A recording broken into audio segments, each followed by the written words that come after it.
Sir అలాగే ఇప్పుడు పరీక్షల టైం రాబోతోంది పిల్లలకి.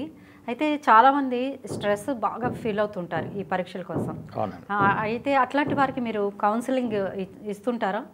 కౌన్సిలింగ్ ఇచ్చి వారిని కొంచెం మంచిగా చేయొచ్చు అంటారా మీ కౌన్సిలింగ్ ద్వారా? చేయొచ్చండి. నేను లాస్ట్ 21 ఇయర్స్లో కొన్ని వందల మంది స్టూడెంట్స్ని ఈ పరీక్షల ముందు బాగా ఒత్తిడి ఫీల్ అవటం, టెన్షన్ ఫీల్ అవటం, బాగా భయాలు ఫీల్ అవటము, దానివల్ల వీళ్ళు పరీక్ష సరిగా రాయలేరండి. కొంతమంది బాగా చదివిన వాళ్ళు కూడా టెన్షన్ స్ట్రెస్ ఉంటే వాళ్ళు పరీక్షలు బాగా రాయలేక మార్కులు పోగొట్టుకుంటుంటారు.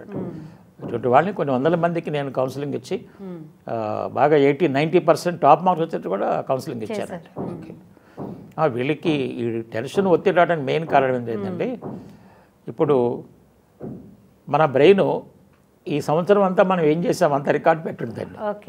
సపోజ్ ఒక కుర్రాడు రెగ్యులర్ చదవలేదు అనుకోండి, రెగ్యులర్ చదివి అలవాట్లేదు, ఇప్పుడు పరీక్షలు వచ్చినాయి. ఇప్పుడు బ్రెయిన్ ఏం చెప్పొద్దంటే, చూసావా ఎంత సిలబస్ ఉందో, నువ్వు ఎంతకాలం చదవలేదు కదా, ఇప్పుడు చదివినా దాన్ని కంప్లీట్ చేయలేవు, నువ్వు వేస్ట్ ఎటు ఫెయిల్ అయిపోతావు అన్న ఆలోచనలు బ్రెయిన్ రీకలెక్ట్ చేస్తుంది, ప్రొజెక్ట్ చేస్తుంది అనమాట. ఎప్పుడైతే ఆ ప్రొజెక్షన్ వచ్చేస్తుంది ఇతరుల టెన్షన్ వచ్చేస్తుంది. మరి టెన్షన్ వస్తే చదవలేడు కదా, ఇప్పుడు ఈ తక్కువ టైం కూడా ప్రిపేర్ అవ్వలేడండి టెన్షన్ వల్ల, ఈ టెన్షన్ వల్ల అనమాట. ఎందుకంటే బ్రెయిన్ చెప్తూ ఉంటుంది అనమాట, లోపల ఇంటర్నల్గా ఆటోమేటిక్ చెప్తూ ఉంటుంది అనమాట.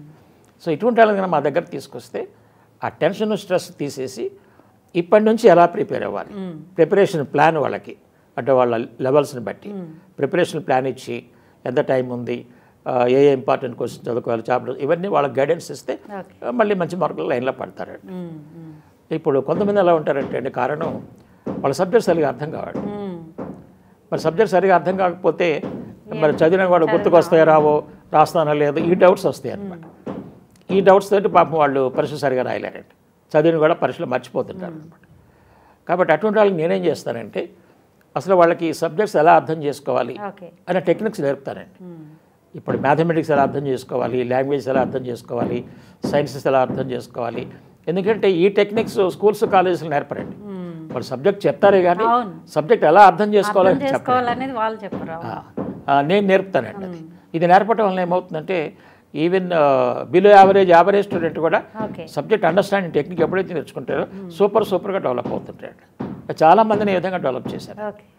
తర్వాత చాలామందికి చదివేటప్పుడు కాన్సన్ట్రేషన్ ఉంటుంది ఏంటి, ఏదో వేరే ఫ్రెండ్స్ గురించి ఆలోచించుకోవటము, లేకపోతే ఈ చాటింగ్, ఇవన్నీ డైవర్షన్స్ వచ్చినాయి కదా, ఆ డైవర్షన్స్లోకి వెళ్ళిపోవటము, కొంతమంది టీవీ చూస్తూ చదవటము, కొంతమంది మ్యూజిక్లు పెట్టుకొని చదవటము.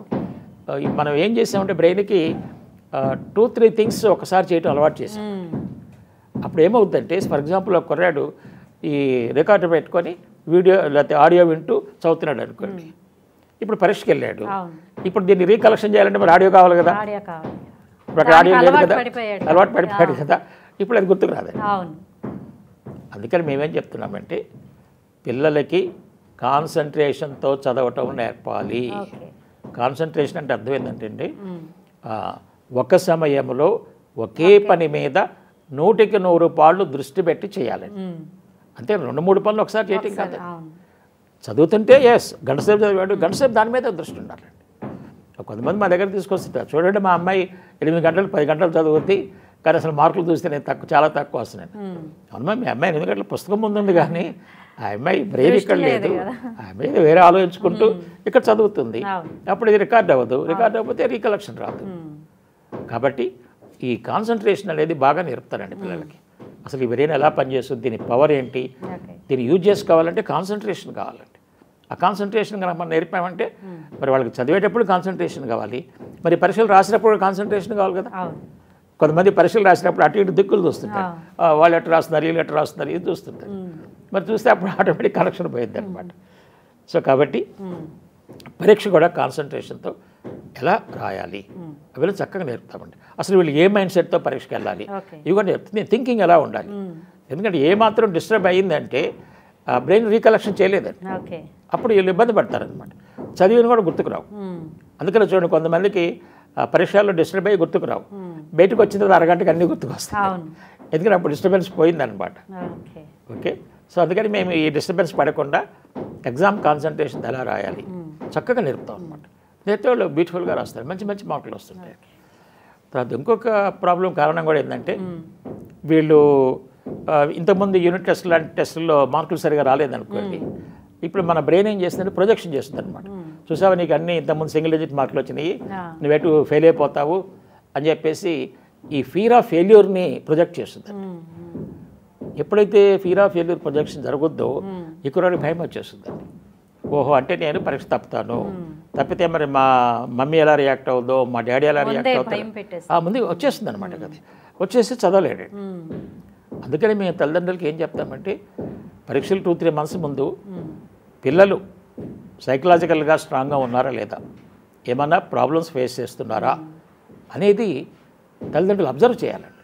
కంపల్సరీ అబ్జర్వ్ చేసి ఏమన్నా ఇట్లాగో ఫియర్స్ కానీ, ఫియర్ ఆఫ్ ఫెయిల్యూర్ కానీ, ఫియర్ ఆఫ్ మేకింగ్ మిస్టేక్స్ కానీ, కాన్సన్ట్రేషన్ లేకపోవటం కానీ, భయాలు కానీ ఉంటే మాలాంటి వాళ్ళ దగ్గర తీసుకురావాలండి. తీసుకొస్తే దానికి కరెక్ట్ కౌన్సిలింగ్ కావాలండి, సైకలాజికల్ కౌన్సిలింగ్ ఇవ్వాలండి. ఎందుకంటే నేను స్టడీస్లో చాలా డెప్త్గా చదివి ఇంజనీరింగ్లో మాస్టర్స్, మేనేజ్మెంట్లో మాస్టర్స్, సైకాలజీలో మాస్టర్స్ చేశాను కాబట్టి ప్రతి సబ్జెక్ట్ని కూడా ఈజీగా ఎలా అండర్స్టాండ్ చేసుకోవాలి, ఈజీగా ఎలా ప్రజెంట్ చేయాలి అనే టెక్నిక్స్ చాలా డెవలప్ చేశాను. ఇవన్నీ వాళ్ళకి నేర్పుతాం అనమాట. ఇవి స్కూల్స్ కాలేజీలు నేర్పరు. కాబట్టి పేరెంట్స్ వీటిని గమనించి మా దగ్గర కనుక తీసుకొస్తే వాళ్ళు చాలా మంచిగా చేస్తుంటారు. చాలామంది తీసుకొస్తుంటారు. ఈ మధ్య కొంచెం అవేర్నెస్ వచ్చి వాళ్ళు తీసుకొస్తుంటారు అనమాట. కాబట్టి ఇంకా రకరకాల కారణాలు ఉన్నాయండి, అవి మనం వచ్చే ఎపిసోడ్లో చెప్పుకోవచ్చు. పిల్లలకి మాత్రం తల్లిదండ్రుల సపోర్ట్ చాలా ఉండాలండి. ఇంకోటి కూడా ఏంటంటే తల్లిదండ్రులు ఈ 2-3 months పిల్లల దగ్గర ఎవరొకళ్ళు ఖాళీగా కూర్చోవాలండి. వాళ్ళు చదువుతున్నప్పుడు పిల్లల దగ్గర కూర్చుంటే అప్పుడు వాళ్ళకి ఏమవుతుందంటే మైండ్ డైవర్షన్ అవ్వకూడదు. ఎందుకంటే వాళ్ళు ఏమైంది, ఈ సోషల్ మీడియా వచ్చేసి ఓకే చాటింగ్ అని చెప్పేసి రకరకాల డైవర్షన్స్ వచ్చినాయండి. లేకపోతే ఈ యూట్యూబ్ వీడియోలు చూడటమో, లేదా వేరే వేరే అన్వాంటెడ్ సైట్స్కి వెళ్ళటమో. ఈ డైవర్షన్స్ రాకుండా ఉండాలి అంటే పేరెంట్స్లో ఎవరో ఒకళ్ళు టైం ఉన్నప్పుడు వాళ్ళ దగ్గరలో కూర్చొని మీ పనులు మీరు చేసుకోండి. వాళ్ళు ఏం చదువుతున్నారని చూడాల్సిన అవసరం లేదండి. ఈ జాగ్రత్తలు కనుక తీసుకుంటే మనం పిల్లలకి పరీక్షల ముందు ఆ ఒత్తిడి భయాలను మనం తగ్గించవచ్చు. Okay, thank you sir.